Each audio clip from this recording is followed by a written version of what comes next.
In this video, I'm showing the process of how I made the end panels for the puzzle cabinet. There's a whole lot in this video, and even though it's a 15-minute long video, I probably only cover about half of what I went through to make these end panels.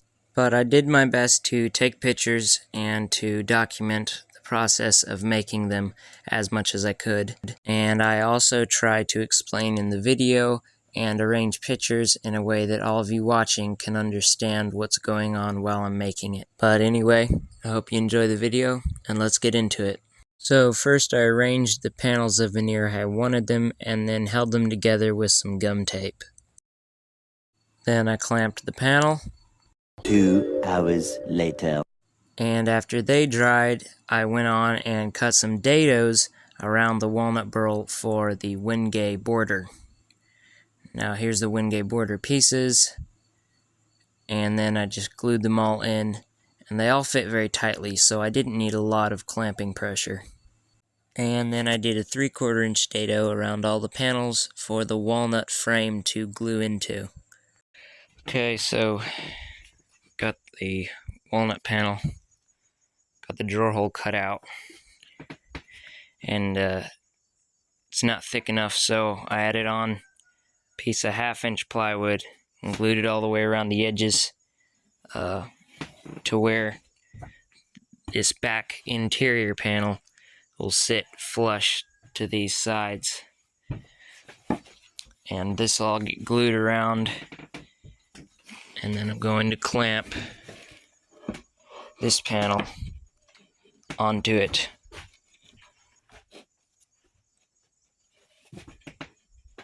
Just like that. And that is so when the leg goes onto here,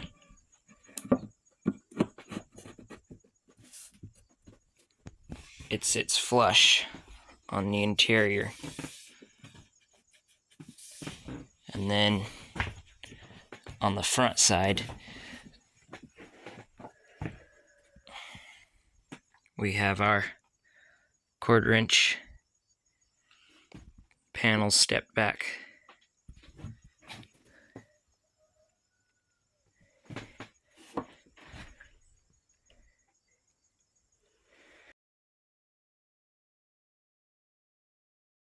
Alright, so I got the panel glued on and dried, and then I cut the other piece of poplar out. So now you can see this will be a drawer that comes out of that hole when it's setting up like this. So now I just have to veneer some walnut on both these sides, and then this will go on here over the seam of the veneer, and the walnut will go across both ways right here. And you can see, hold this up, that there's a slight edge there. It's just slightly less than 1/32 of an inch that I made it there. And that little edge is for the veneer. So I'll use this poplar here as an example. This is the same thickness as the walnut veneer I'm going to be putting on this. So when that goes up to that, it will be flush with the walnut here. And if I didn't make that little lip there for the veneer, then I'd put the veneer on, put the walnut, and then the veneer would be sticking out past the walnut. And then I'd have to sand my veneer completely through back down to the plywood to get it flush with the walnut. And since drawers slide in and out of this, it needs to all be flush.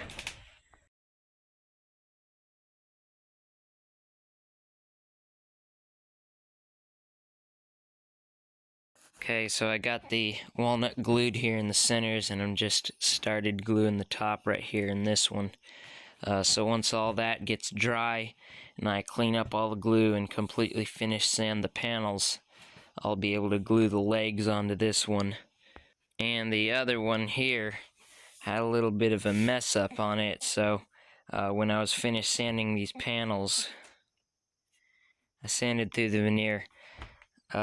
This is actually not even close to what it was at first. When it first went through, it was just a little bitty spot right there, and then I tried staining it and messing around with it, but you barely even touch it with a sander, and then it just makes it 10 times bigger, so it's pretty much ruined. So what I'm going to try and do first is you can kind of see a crack here where I've already taken a very sharp X-Acto blade and went down this side of the veneer several passes, and I'm going to do that all the way around on the inside line of the wingay. And then I'm going to try and take a router with a flush trim bit and set up a fence so that that bit cuts just like a 30-second this side of that cut line.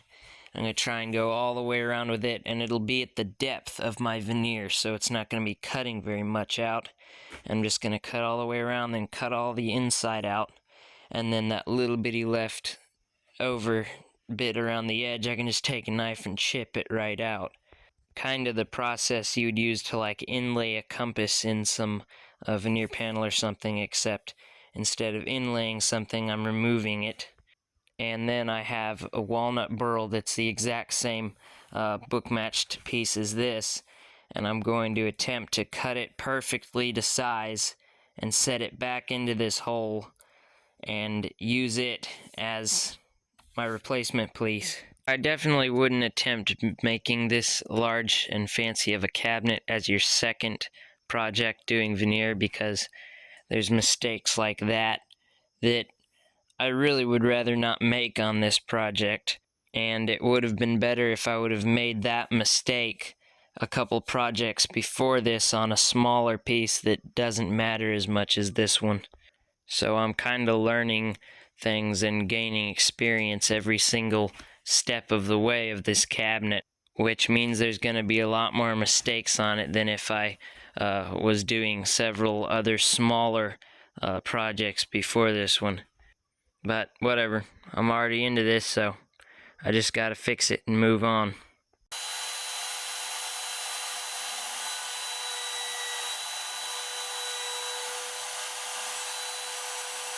Okay, so I got routed all the way around with the flush trim bit.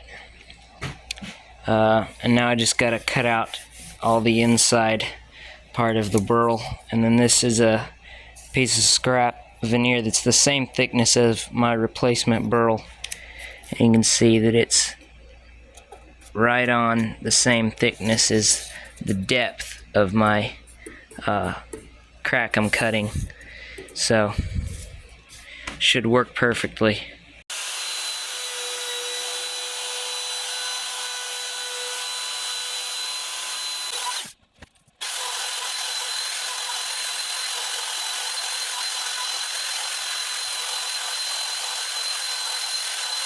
A few moments later.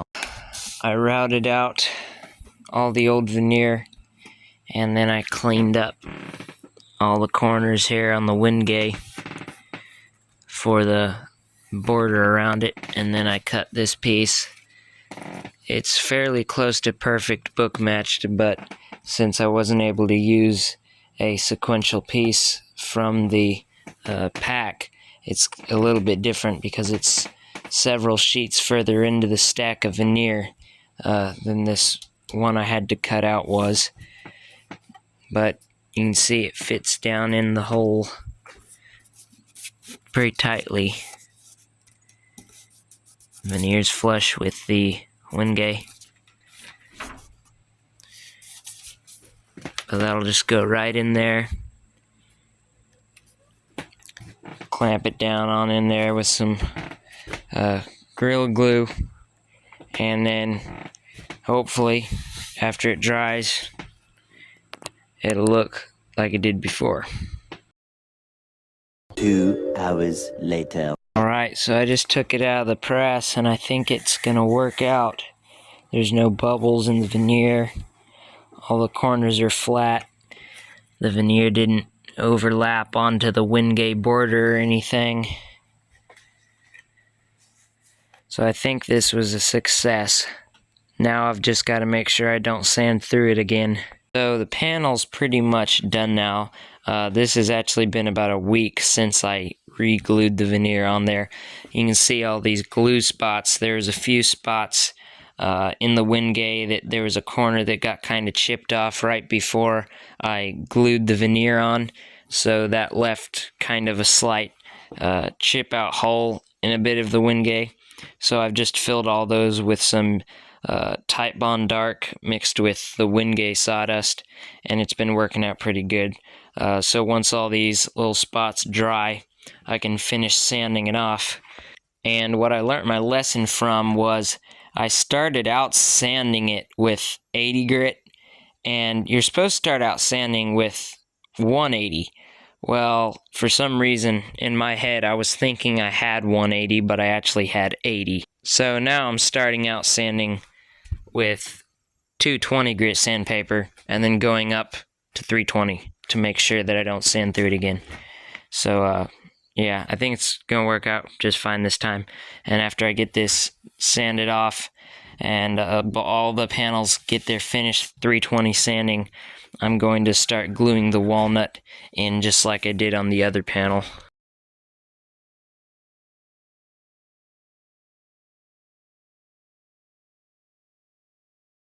Tomorrow. Alright, so as you can see, I got the end panel on this side done. Looks really good. Can't even tell that I had to repair it or anything. And I also got all the interior walls done. In the time that I was waiting for all the glue to dry on this, I had already cut out all the parts and veneered it all, so I just had to get all the joinery done. So all of this is not glued, it's just put together with these kind of mortise and tenons all over. The same way that I held all the walls together for the Rolls-Royce puzzle box, that's how I decided to do it on this, because it worked on that, so why wouldn't it work on this? But it looks pretty good. The back side is still not even close to being done yet. So the back, there's going to be a panel that will basically look just like these panels, except all of the burl will be in the holes, and instead of 4, there's going to be 6 of them. And that's going to be a 3/4 inch panel that will go onto the back and just be fastened with 4 screws. And that way, if the cabinet needs any repairing on it or maintenance to any of the mechanisms, you can just unscrew the back panel and it will reveal all of the mechanics in the back drawers and drawers that can't come out because of stops that I'll be putting on them. This is how you'll actually access the stops to where you can get the drawers completely out. And this is going to help with putting the whole puzzle together once all of the pieces are made, because I'll have to take it all apart to finish everything and get it sprayed, and then put it all back together like this. And I also got the floor supports done. So if you look under here, you'll see all of these. That is holding up this bottom floor. Before I didn't have that, so the floor kind of just slid down if you put too much weight on it. But now all the supports are in, holding the floor up. I'm not gluing it in yet either, so nothing here is glued together. It's just all held together with the joinery I did. And you can tell I'm pretty excited in my voice probably. This has been a long time coming for all this. I've been working on this since late June, and now it's the 28th of September, so I've been working on it for about 3 months now. And I have kept the hours, and I have about 70 to 75 hours of work into this. And I know that only sounds like 2 weeks worth of work, but I'm doing all of this on weekends and in the evenings as my free time project, so it's not like I get to work a whole week on it. I get to work an hour at the end of a day if I'm lucky, and then a few hours in the weekend. But anyway, this video is getting long enough, so I'm going to cut it off here. Hope you enjoyed watching. I'll see you in the next video, and hopefully by that time I'll be starting to make some mechanisms and some drawers.